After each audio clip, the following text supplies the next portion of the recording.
이 세상에 적지 않은 사람들, 아니 좀 더 정확하게 이야기하면 많은 사람들이 기독교의 구원을 불편해합니다. 왜 불편해하냐면은 유대교를 포함하여서 일반적으로 말했을 때 고등 종교라고 하는 그런 종교의 구원관은 자기 의의 결과입니다. 다시 말해서 유대교로 말한다면 율법이라는 게 있어요. 그 율법을 행함으로 율법에 흠이 없는 사람이 되는 겁니다. 그러면 훌륭할까요? 안 훌륭할까요? 훌륭하죠. 훌륭해져서 구원을 받는 거예요. 일반 종교도 마찬가지겠죠. 일반 종교는 선을 행하는 겁니다. 선을 계속해서 행하는 거예요. 그래서 정립해 가는 겁니다. 계속 정립해 가다 보면은 훌륭해질까요? 안 훌륭해질까요? 훌륭해집니다. 그래서 훌륭해진 사람이 받는 것이 유대교나 일반 종교가 가지고 있는 구원입니다. 근데 반면에 기독교는요, 훌륭해져서 구원받는 거예요? 아닌 겁니다. 뭘 보면 아냐면 로마서 5장 8절 읽겠습니다. 우리가 아직 죄인 되었을 때에 그리스도께서 우리를 위하여 죽으심으로 하나님께서 우리에 대한 자기의 사랑을 확증하셨느니라고. 구원이라는 것을 우리가 뭘 해가지고 그 결과로 받는 것이 아닌 거예요. 뭘 보면 알아요? 우리가 죄인이었을 때 구원받은 거니까. 뭘 한 것이 아니라 오히려 뭘 못한 상태에서, 아무것도 못한 상태에서 죄인인 상태에서 구원을 받아버린 거란 말입니다. 그렇기 때문에 기독교의 구원을 받은 사람은 훌륭해진 사람이 아닌 거예요. 아니기 때문에 TV나 영화 같은 거 보시면은 등장하는 기독교인들이 대체로 안 좋은 모습을 가지고 있어요. 여전히 표독하고, 여전히 욕심 많고, 여전히 악랄한 사람으로 비춰지는 예들이 많은 겁니다. 그 대표적인 영화들이 뭐 밀양이라든가 또는 도관이라든가 너나 잘하세요는 어디 나온 영화죠? 친절한 금자씨. 다 이게 기독교인과 관련되어 있는 영화 아니겠어요? 그런 모습으로 등장한다 이겁니다. 그런데 그런 모습으로 등장하는 것이 일정 부분 사실이긴 합니다. 그런데 그걸 일정 부분만 사실이지 그걸 기독교의 구원이라고 말할 수는 없다 이겁니다. 오히려 그런 것들은 유명한 말로 말씀을 드린다면 조족지혈이 되겠죠. 네? 조족지혈. 세 발이 피라는 거예요. 네? 그렇습니다. 네? 부족한, 그러니까 시작은 그렇게 할 수 있다 이거예요. 시작은 죄인에서 출발한다 이거예요. 하지만 그 죄인에서 끝나는 것이 기독교의 구원이 아니라 이겁니다. 아닌데도 불구하고 이런 식으로 시중에서 유통되어지고 있는 것은 사실은 교회가 제대로 구원의 이야기를 못했기 때문이지 않겠는가. 목사 때문이지 않겠는가 생각을 갖고 있어요. 네. 행함하고 구원하고 아무런 관계가 없는 것처럼 그렇게 설명되어지는 예들이 왕왕 있기 때문에 그런 오해를 낳게 되어주고 그 오해가 편견이 되어주고 편견이 완성이 되어져서 오늘 이런 모습이 되어진 것 아닌가라는 생각을 갖고 있습니다. 그렇기 때문에 이 시대에 기독교인으로 살고 있는 사람이라면은 기독교의 구원을 제대로 이해할 필요가 있고 제대로 이해해서 제대로 증거해야 되는 그런 사명이 우리에게 있다 이겁니다. 그런 관점에서 로마서 10장 4절은 매우 중요한 절이 됩니다. 단 한 절만이 이야기지만 이 단 한 절 안에 기독교가 구원으로 가지고 있는 그 목표가 무엇인가? 기독교 구원의 목표가 있고요. 그 목표를 이루기 위해서 왜 십자가가 필요한 것인가를 설명해 놓은 아주 유명한 절이 10장 4절입니다. 10장 4절 읽어보죠. 그래서 읽겠습니다. 그리스도는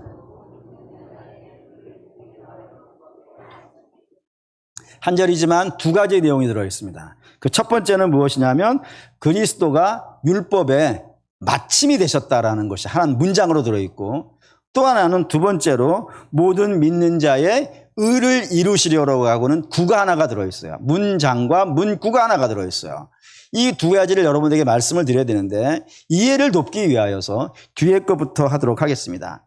기독교의 구원이 오해가 되어진 세상 사람들에게서 오해가 되어지는 그 출발점이 어디냐면은 많은 사람들이 율법과 은혜를 서로 상반된 것이라고 이해를 한다는 거예요.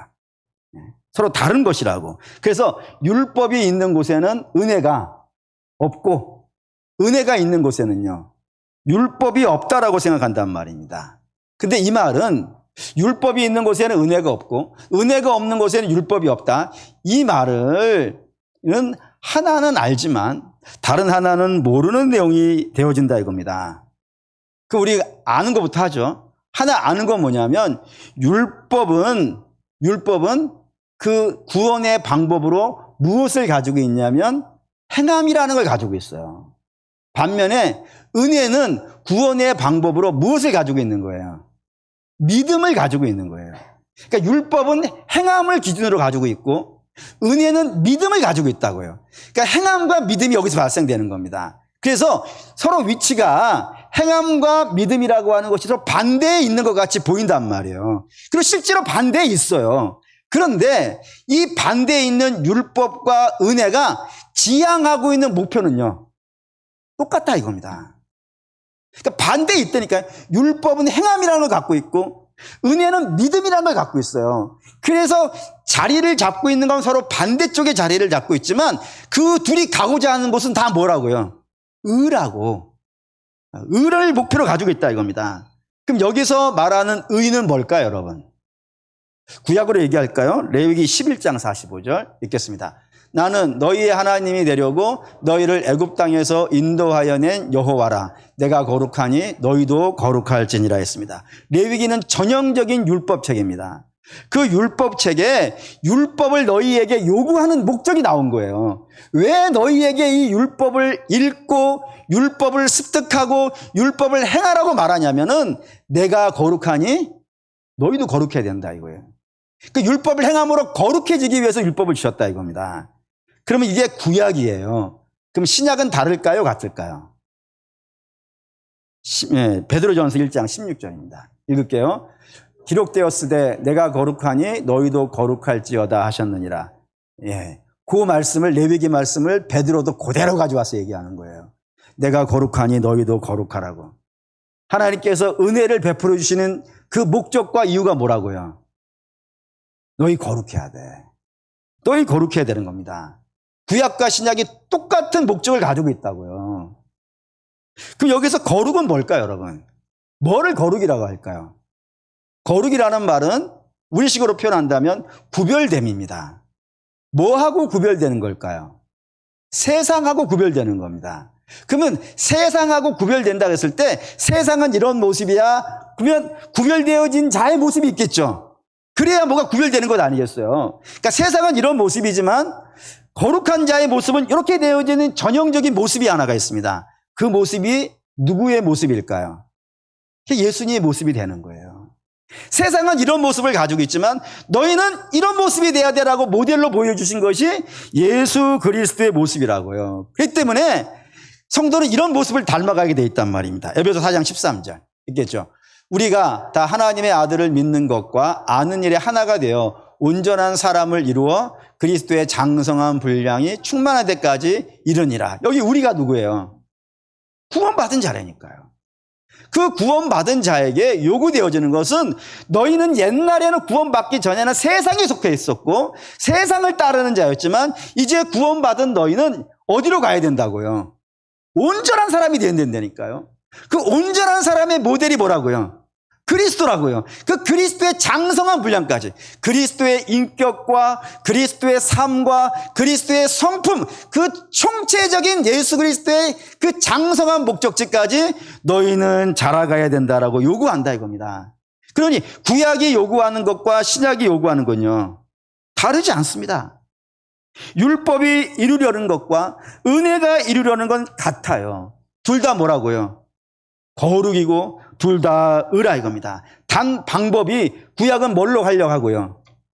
율법으로 하려고 하고 신약은 은혜로 하려고 한다는 겁니다. 그렇기 때문에 먼저 여러분이 결론 내리셔야 되는 것은 저와 여러분이 구원받았다 하면은 여러분과 제가 구원받았다 그러면 옛날에 예수 믿기 전과는 뭔가 달라져야 돼 있어야 되는 거예요.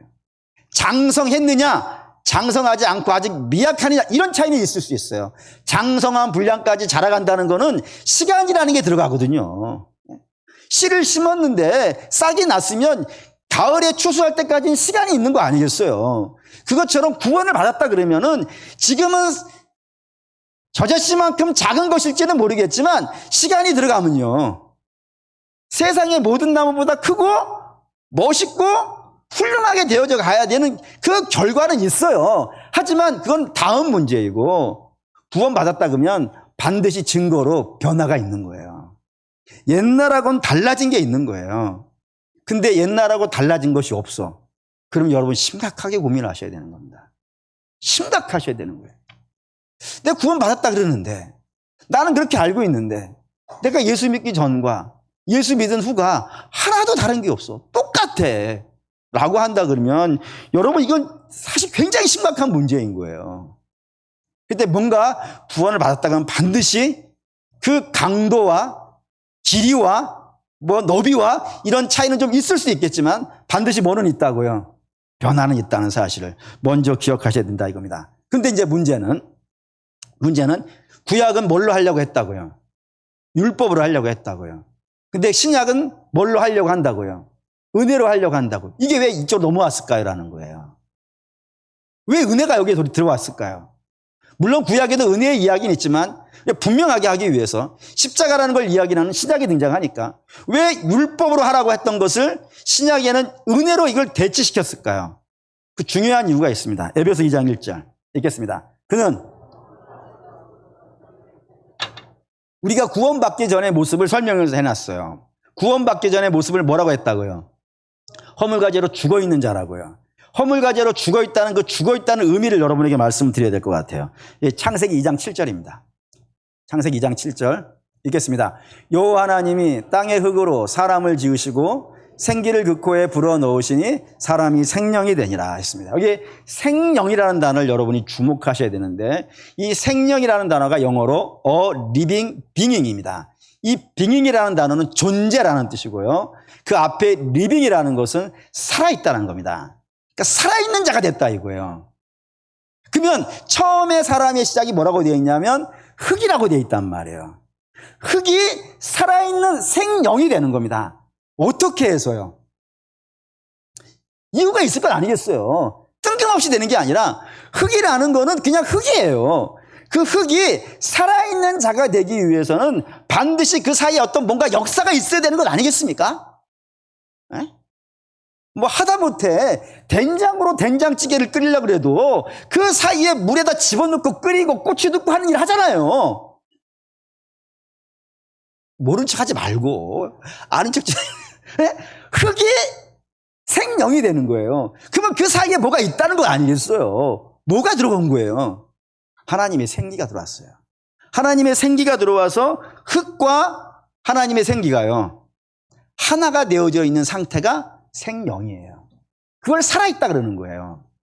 그러면 이걸 한번 비우시죠. 창세기 2장 16절 17절 읽겠습니다. 여호와 하나님이 그 사람에게 명하여 이르시되 동상 각종 나무의 열매는 내가 임의로 먹되 선악을 알게 하는 나무의 열매는 먹지 말라. 내가 먹는 날에는 반드시 죽으리라 하시니라. 여기에 죽음은 뭐겠어요? 그러면 아까 흙과 하나님의 생기가 연합하니까 생명이 됐다고 했잖아요. 그게 살아있는 거라고. 그럼 여기 죽은 건 뭐겠어요?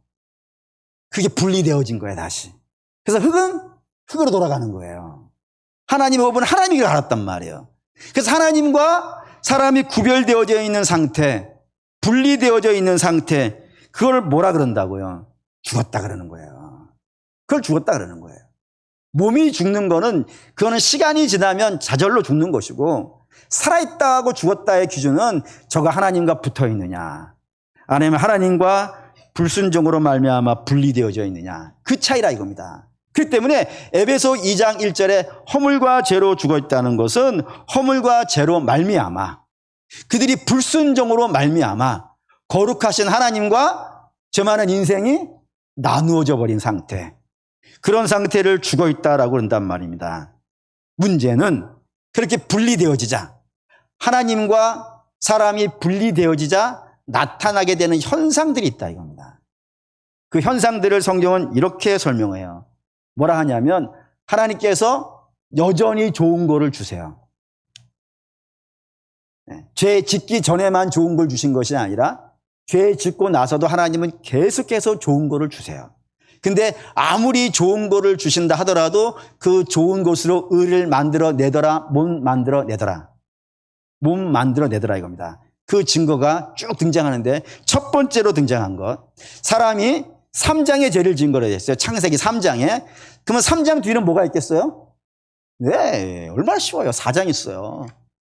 그 4장에 무슨 얘기 등장하냐면 형제 살인이 등장해요. 형제 살인. 이게 왜 심각한 문제냐면 하나님께서 사람에게 무언가를 주셨을 때는 다 좋은 걸로 주시는 거예요. 예를 든다면 아담이 홀로 독초하고 있는 모습이 하나님 보시기에 안 좋았죠. 안 좋아서 돕는 배필을 주시는 거 아니겠어요. 그 돕는 배필 굉장히 중요하다고 했어요. 히브리어로 엣제르고 그 엣제르라는 단어는 하나님께만 쓰는 단어예요. 그러니까 하나님이 내게 배우자로 주신 것은 그만큼 복되고 영광스럽고 아름다운 거예요. 그런 의미예요. 부부가 된다는 것은. 그런데 4장에는 그게 형제로 등장한다고요. 그러니까 형제가 함께 있는 것. 형제가 있는 거는 여러분 복이에요, 아니에요?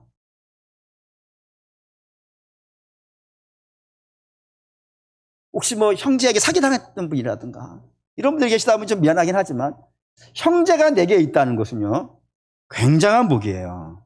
얼마나 큰 복인지를 성경이 썼어요. 시편 133편 1절 3절 읽겠습니다. 보라, 형제가 연합하여 동거함이 어찌 그리 선하고 아름다운고, 머리에 있는 보배로운 기름이 순염 아론의 수염에 흘러서 그의 옷깃까지 내림 같고 할몬의 이슬이 시온의 산들의 내림 같도다. 거기서 여호와께서 복을 명령하셨나니 곧 영생이로다 라고 했습니다. 여기에 이제 형제가 서로 연합해 거하는 것이요 너무 아름답다는 거예요. 이거 여러분 이렇게 생각해 보세요. 여기 부모님들 많이 계시지만 부모님들이 있는데 자녀들이 여럿 있어요. 그 여러 자녀들이 서로 사랑하고 위해주고 아껴주고 그리고 어려울 때 도와주고 함께 울어주고 좋을 때 함께 웃어주고 하면 부모님이 좋아해요, 안 해요? 좋아하죠. 반대로 사탕 하나 줬더니 이걸 먹겠다. 이럴 때는 먹겠다 하면 안 되는데 그냥 합시다. 처먹겠다. 그래가지고 막 서로 막 치고받고 싸우는 거예요. 그 모습을 보면요. 줬던 것도 뺏고 싶지 않아요? 부모님도 그래요. 그러면 우리 하나님 아버지는 어떻게 했어요? 뭐 당연한 거 아니겠어요? 형제가 서로 연합하여 지내는 건 시기하지 않고 질투하지 아니하고 미워하지 아니하고 서로 연합해 지내는 것 너무 아름다운 거예요. 그런데 가인이 아벨을 죽이는 겁니다. 내 마음에 들지 않는다고 죽이는 거예요. 그러니까 형제가 서로 미워하고 죽이고 하는 건 오늘날만의 이야기는 아닌 겁니다. 죄가 시작되어지자마자 첫 번째로 그걸 설명하고 있다는 것 여러분들이 주목하셔야 돼요. 복을 주셨는데 복이 살인의 도구가 돼버리는 거예요. 죄가 그렇게 만드는 거예요. 좀 더 가면 이런 이야기 있어요. 하나님께서 사람에게 주신 복 중에 부부의 성이라는 것이 있습니다. 부부의 성만큼 아름다운 것이 없을 만큼 하나님과 교회의 사랑을 설명할 때 이 성을 쓸 정도로 부부의 성이라는 건 너무 아름다운 겁니다. 이 아름다움을 통하여서 자손이 번창하게 되어져 있고요.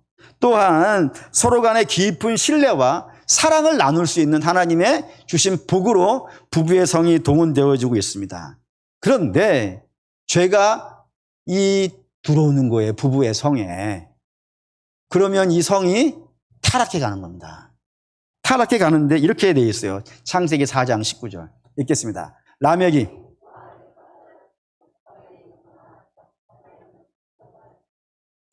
간혹 어떤 분이 제가 이런 얘기 하신 분이 있어요. 아브라함에게도 부인이 몇 명 있고 또 다윗에게도 부인이 몇 명 있고 심지어는 솔로몬에게는 1000명이 있으니 뭐 그럴 수 있는 거 아니겠습니까? 라고 물어본 분이 있어요. 여러분 믿음의 사람이 그렇게 했다고 해서 그걸 옳다라고 이야기하는 것은 아닙니다. 그들은 죄의 결과물로 그런 걸 내놓은 것이고 옳은 게 아니에요. 하나님께서 처음에 부부라는 것을 이 땅에 만드셨을 때는 아담에다가 누구 하나만 붙여주신 거예요. 하와만 붙여주신 거예요. 그런데 처음으로 일부 다처제가 시작되어진 것이 저 라멕이라는 사람에게서 시작됐다는 것이 주목되어져야 된다 이겁니다. 그리고 저 라멕은 그의 선조가 누구인 거예요? 가인인 거예요. 하나님을 떠나서 자기의 세계를 만들고 그 자기의 세계를 만들어서 거기에서 저런 성적인 타락의 문화를 만들어내더라 이겁니다.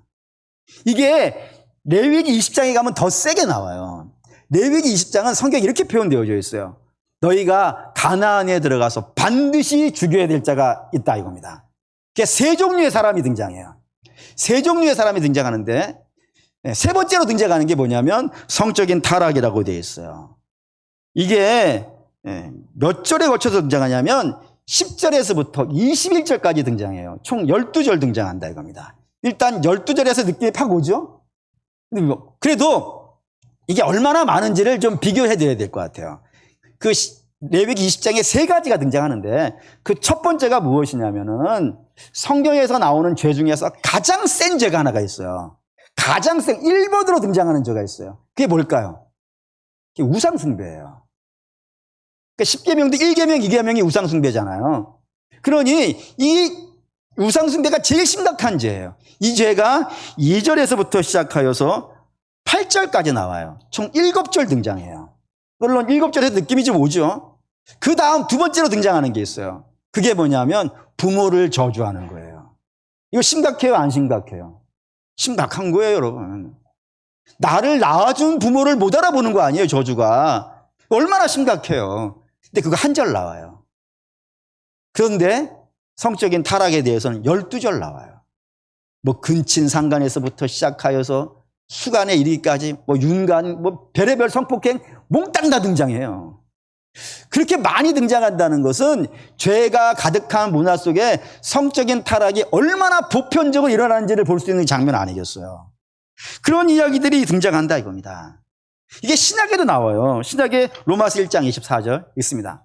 그러므로 하나님께서 그들을 마음의 정욕대로 더러움에 내버려 두사 그들의 몸을 서로 욕되게 하게 하셨으니라고 했습니다.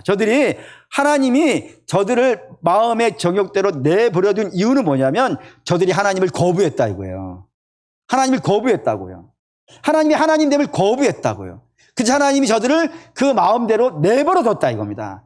내버려 두니까 그 뒤에 그 악한 것들이 쫙 등장해요. 악한 것들이 쭉 등장하는데 그 중에 첫 번째로 나오는 게 26절에서부터 27절에 이런 이야기 있습니다. 있죠? 이 때문에 그들을 부끄러움에 내버려 두사 곧 그들의 여자들로 순리대로 쓸 것을 바꾸어 영리로 쓰며 그와 같이 남자들도 순리대로 여자 쓰기를 버리고 서로 향하여 음욕이 불릴 듯하며 남자가 남자와 더불어 부끄러운 일을 향하여 그들의 그릇 때문에 상당한 보응을 그들 자신이 받았느니라라고요.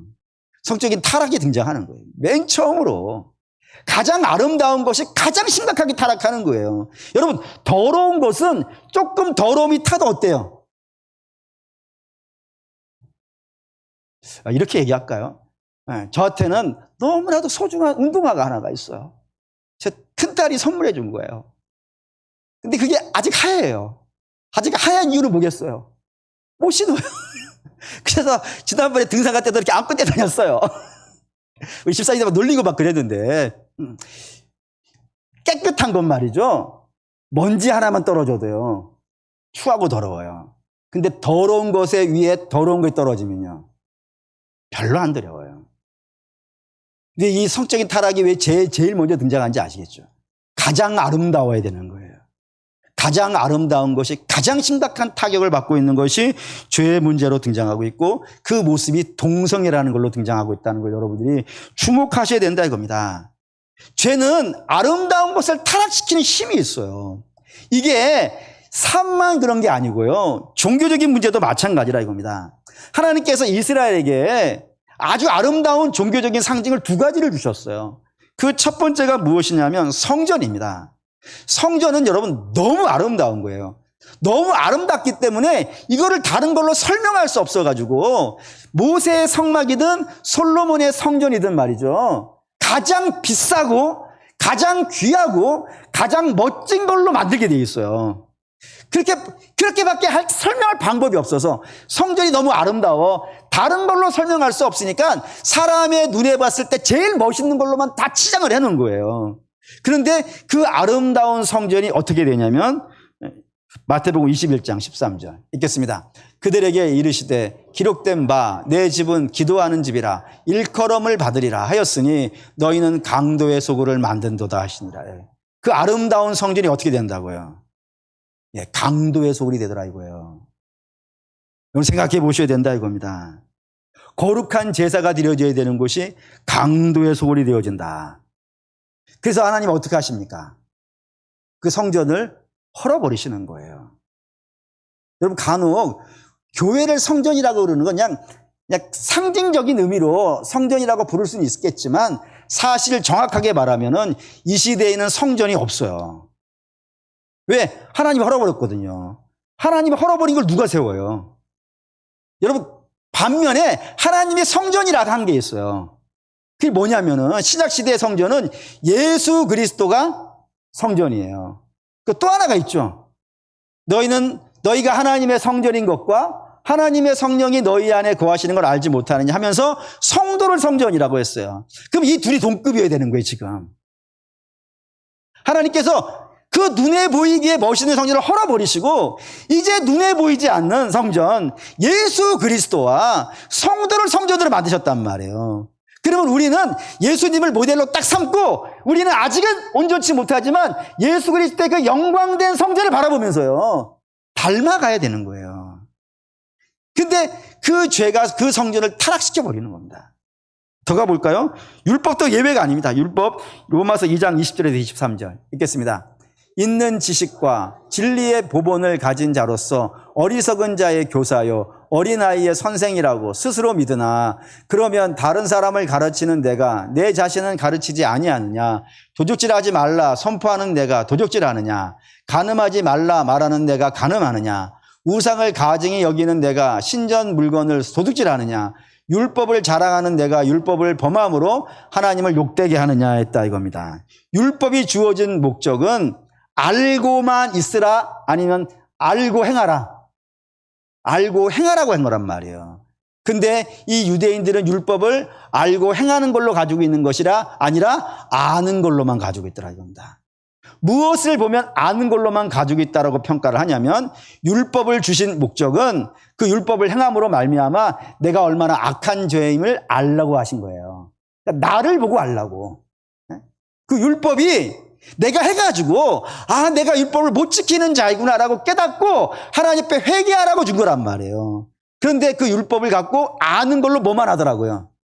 남을 정죄하는 걸로만 쓰더라 이거예요. 남을 정죄하더라고요. 자기를 정죄하라 그랬더니 남을 정죄하는 목적으로 쓰더라 이겁니다. 그리고 자기는 그 죄를 다 짓고 사는 거예요. 그러니 율법으로 정죄를 하고 있다는 건 율법을 아는 사람일 것이고 율법을 아는 사람이라는 건 하나님을 믿는 자일 텐데 그가 하나님을 믿는다고 말하면서 남은 정죄하는데 자기는 그 삶을 살고 있으니 하나님이 그를 말미암아 뭘 받고 있다고요? 모욕을 받고 있다고요. 율법을 가지고 하나님이 모욕받게 하고 있더라 이겁니다. 가장 심각한 거 볼게요. 마태복음 26장 59절에서 60절 읽겠습니다. 대제사장들과 거짓 증인이 많이 왔으나 얻지 못하였더니 후에 두 사람이 와서라고 했습니다. 예수님의 재판이에요. 예수님의 십자가형을 내리기 위해서 예수님을 죽이기 위해서 재판을 하는데 그 재판에 거짓 증인들을 불러왔다 이겁니다. 근데 거짓 증인을 많이 불러왔는데 서로 말이 맞지 않았다. 그런데 두 사람이 와서 동일한 이야기를 했다. 그래서 예수님을 십자가에 달았다. 이 얘기를 하는 거예요. 거기 왜 두 사람이라는 걸 굳이 여기다 써놨냐면 많은 거짓 증인이라고 써놓는데 반면에 이 두 사람이라는 걸 따로 써놓은 이유가 있어서 그래요. 그게 신명기 19장 15절입니다. 읽죠. 사람의 모든 악에 관하여 또한 모든 죄에 관하여는 한 증인으로만 정할 것이 아니요 두 증인의 입으로나 또는 세 증인의 입으로 그 사건을 확정할 것이라 했습니다. 이게 재판을 하는데 이 재판이 공정해야 되지 않겠어요.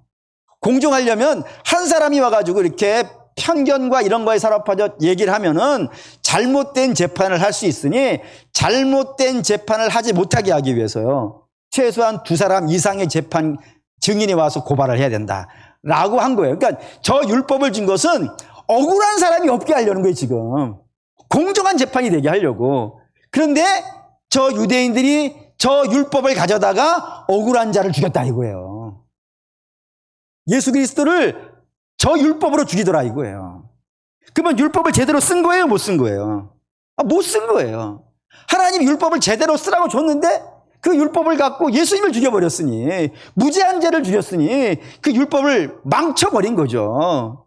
그래서 여러분, 율법은 의를 행하라고 주신 것임에 틀림이 없지만 그 율법으로 의를 행할 수 없는 이유를 아시겠죠? 율법으로 의를 행할 수 없는 것은 율법은 죄를 고치지 못하기 때문이에요, 여러분. 오히려 죄가 율법을 어떻게 해버린다고요? 망가뜨려 버린다 이겁니다. 이거를 설명하기 위해서 교회의 수많은 목사님들이 이렇게 얘기를 했어요. 죽은 자에게 좋은 옷을 입히고 좋은 음식을 갖다 준다 한들 그 좋은 옷을 입고 폼나게 돌아다닐 죽은 자가 없고 좋은 음식을 먹고 힘을 내 용기를 낼 자가 없다고요. 오히려 좋은 옷을 입혀놓으면 어떻게 돼요? 썩어버린다 이거예요. 네. 못이업 몇 천만 원짜리를 입혀놔도 시간이 지나면 그 죽은 몸이 그걸 부패시켜서 썩게 만들고, 음식을 갖다 준들 먹지도 못하고 이게 썩어버리더라 이거예요. 아무것도 이루지 못한다 이겁니다. 그러니까 죽은 자에게는 뭐를 줘도 소용이 없는 거예요. 뭐를 좋은 걸 갖다 줘도 그걸 의를 이루지 못하고 역사를 만들지 못하며 복되게 만들지 못하고 오히려 그거를 부패하고 썩어 없어지게 만드는 그런 힘이 어디에 있다고요? 죄에게 있다 이겁니다. 죄에게 있다고요. 그러니 사람을 의롭게 만들기 위해서는 뭐를 줘서 될 문제가 아닌 거예요. 예? 율법을 줘서 될 문제도 아니고 성전을 줘서 될 문제도 아니고 돈이나 권세나 힘을 줘서 될 문제도 아니라고요. 뭘 줘서 되는 것이 아니라 그의 존재를 바꿔야 돼. 존재를 바꾸지 않고서는 안 된다 이겁니다. 그래서 존재를 바꾸기 위해서 뭐가 있는 거예요? 갈라디아서 4장 5절 읽겠습니다. 율법 아래에 있는 자들을 속량하시고 우리로 아들의 명분을 얻게 하려 하심이라라고요. 저기 속량이라는 말이 등장했어요. 속량이라는 단어는 돈을 내고 사오는 겁니다. 값을 치르고 사오는 거예요. 누구를요? 죄 아래에 있는 자들을. 우리가 죄 아래에 있다 이거예요. 어떻게 해서? 하나님을 부인하고 떠났다 이겁니다. 그래서 하나님을 떠나면은 하나님과 죄 사이에 우리가 있는 게 아니에요. 하나님을 떠나는 그 순간에 누가 와서 지배해버려요. 죄가 와서 지배해서 죄가 시키는 대로 살아가더라 이겁니다. 그거를 사오려면 값을 내야 되지 않겠어요? 그러면 그 값이 얼마겠어요? 목사님 그냥 가져오면 되지 않겠습니까? 하나님은 불의의 하나님이 아니시라 반드시 값을 치러야 된다 이겁니다. 그 값이, 죄의 값이 얼마라고요? 사망이라고요. 그래서 사람이 죄의 값을 치르지를 못하는 거예요. 내가 죽어버리는 거니까. 그래서 그 값을 누가 치르는 겁니까? 아들을 보고 하고 치르게 하신 거예요. 그게 십자가예요. 아들로 하여금 그 죄의 값을 치루어서 죄 속에 갇혀져 있는 자를 데려오는 겁니다. 다시 말해 아들이 원래는 어디에 있었는데요? 하늘에 있었고 거기에 보좌를 가지고 계신 하나님이었다 이겁니다. 그 하나님이 하늘 보좌를 버리시고 이 땅에 우리와 같은 모습으로 이 땅에 오셔서 우리의 죄의 짐을 지고 그 율법이 요구하는 모든 삶을요 다 살아버리신 거예요. 아멘이 됩니까? 예. 주께서 그걸 살아버리셨다고요. 심지어는 뭐까지 해버리셨냐면 율법의 정죄를 받아서 죽기까지 하신 거예요. 그러니까 율법이 우리에게 하고 싶은 거를 예수님에게 다 해버렸단 말이에요. 다 해버리고 이제 율법이 더 이상 우리에게 간섭할 수 없는 상황을 만들어냈다고요. 그걸 오늘 로마서 10장 4절에 뭐라고 했냐면 사도 바울은 율법을 마쳤다 이거예요. 율법이 요구하는 걸 다 해버렸기 때문에 율법이 마침이 되었다고요. 그래서 죄가 씻겨졌고 죄가 씻겨졌으니까 이제 뭐가 될 수 있어요? 죄로 말미암아 하나님과 우리가 분리되어졌다고요. 그 분리되어진 상태를 죽었다 그랬는데 이제 죄를 씻어버렸으니까 뭐가 된 거예요? 하나님과 다시 우리가 하나가 되어줄 수 있는 일이 생겼다고요. 그래서 성령이 우리 안에 거하시는 거예요. 그 안에 잠깐 거하는 것이 아니라 영원히 거하는 상태가 되어졌으니 이제 우리는 다시 뭐가 된 거예요? 생명이 됐단 말이에요. 살아있는 자가 되었다고요. 살아있는 자가 되었으니까 이제 뭐 할 수 있는 거예요? 하나님이 우리에게 명하시는 것을 할 수 있게 됐다 이거예요.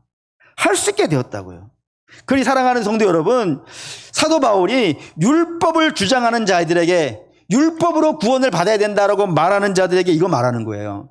율법이 아무리 귀한 것이고 하나님이 주신 것이면은 틀림없지만 율법은 우리 존재를 바꾸지 않아. 오히려 그 죄가 율법을 타락시킬 뿐이야. 그러니 하나님의 의를 따라 살려면 존재가 바뀌어야 돼. 거듭나는 역사가 있어야 돼. 그게 예수 그리스도와 함께 십자가에 죽고 예수 그리스도와 함께 무덤에서 살아나는 거야. 그렇게 살아나게 되어지면 이렇게 된다고요. 고린도후서 5장 17절 읽겠습니다. 그런즉 누구든지 그리스도 안에 있으면 새로운 피조물이라. 이전 것은 지나갔으니 보라 새 것이 되었다 이거예요. 예수 안에 있는 자만 새 것이 된 거예요. 예수님과 함께 죽고 예수님과 함께 살아난 자만 뭐예요? 그게 새 것이에요. 새 것이 되어져 있는 자는 하나님이 우리에게 요구하시는 삶을 살아낼 수 있다고요. 로마서 8장 4절 있습니다. 육신을 따르지 않고 그 영을 따라 행하는 우리에게 율법의 요구가 이루어지게 하려 하십니다. 하나님의 뜻이 우리의 삶에 이제 이루어지게 됐다 이거예요. 하나님이 우리에게 요구하시는 삶을, 그 거룩한 삶을, 내가 거룩하니 너희도 거룩하라고 하는 이 삶을 이제 우리만이에요. 우리만. 예수로 말미암아 거듭난 우리만, 예수님을 믿는 우리만 이 삶을 살아갈 수 있는 자가 되었다 이거예요. 그리고 악한 자의 말을 여러분 조심하셔야 돼요.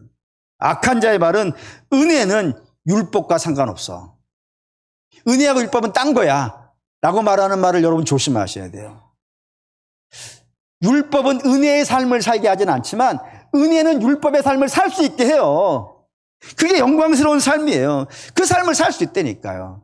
그로 사랑하는 믿음의 성도 여러분, 그런 삶을 살게 하시려고 아들을 죽이신 거예요. 그런데 그 아들의 보혈을 받아서 예수를 믿는다고 하는데 여전히 옛날 그 삶을 살아가고 있다면 아들의 핏값이 어떻게 된 거예요? 가치 없이 된 거 아니겠습니까? 이보다 더 하나님을 참담하게 만드는 것이 또 어디 있겠어요? 그러니 사랑하는 믿음의 성도 여러분, 이 여름에 뭐 할까요? 여러분 이때 뭐 해야 되냐면 저와 여러분이 예수 그리스도의 십자가를 제대로 만나야 돼요. 십자가를 만나고, 그래서 십자가와 함께 우리의 정욕과 욕심을 다 십자가에 함께 못 박고 예수 그리스도와 함께 거듭난 심령이 되어야 되는 것이 마땅하지 않겠습니까? 그러면 주의 성령이 우리 안에 임하셔서 우리가 갈 바를 알려주실 것이고 힘내서 살아야 될 길을 알려주시지 않겠어요? 그래서 그 길이 비록 좁고 협착한 길이라도, 많은 사람이 가지 않는 그 길이라 하더라도 우리는 영광 중에 걸어갈 수 있는 사람이 되어질 수 있을 것이고, 혹 가다가 넘어지면 다시 용기 내 일어나 걸을 수 있는 자들이 되지 않겠어요? 그러니 사랑하는 여러분, 결론 내립시다. TV와 영화 속에서 여전히 예수 믿는 사람들은 이상한 모습으로 비춰지는 건 그들을 욕할 문제가 아닙니다. 그들을 욕할 문제가 아니라, 왜 예수 믿는 사람 저렇게 그려? 그게 우리의 모습입니다. 애통해 하셔야 됩니다. 그거 가지고 십자가 앞으로 가셔서 회개하셔야 될 문제입니다. 그래서 주님께 은혜를 구하시길 바라요. 그럼 분명히 주께서 우리를 새롭게 하실 겁니다. 그 새롭게 해주시는 힘을 갖고 사랑하는 믿음의 성도 여러분, 각자의 주어진 믿음의 길을 걸어가실 수 있기를 바라요. 주님 도와주십시오. 내가 이 길을 가야 되네. 자꾸 뭔가를 달라 할 문제가 많은 아니에요. 물론 우리는 하나님께 달라 할 수 있다니까요. 하지만 달라 하는 건 좀 내일 하시고, 오늘은 주님, 제가 십자가를 좀 제대로 만나게 해주십시오. 주께서 왜 죽으셨는지 알게 해주시고 주의 부활의 의미를 알게 해주십시오. 그래서 그 거듭난 역사가 내게 있어서 이제 그리스도의 장성한 분량까지 그 목표를 향해서 오늘 한 걸음 한 걸음 주님과 함께 걷는 성도 되게 하여 주시옵소서. 그런 기도가, 그 예수 그리스도를 닮아가는 기도가 이게 더 필요한 거 아니겠습니까? 그런 역사가, 이 거듭남의 역사가, 그 거듭남의 신비가 이 여름에 저와 여러분에게 알려지고 새겨지고 깨달아지는 역사가 있으시기를 주의 이름으로 축원합니다. 아멘.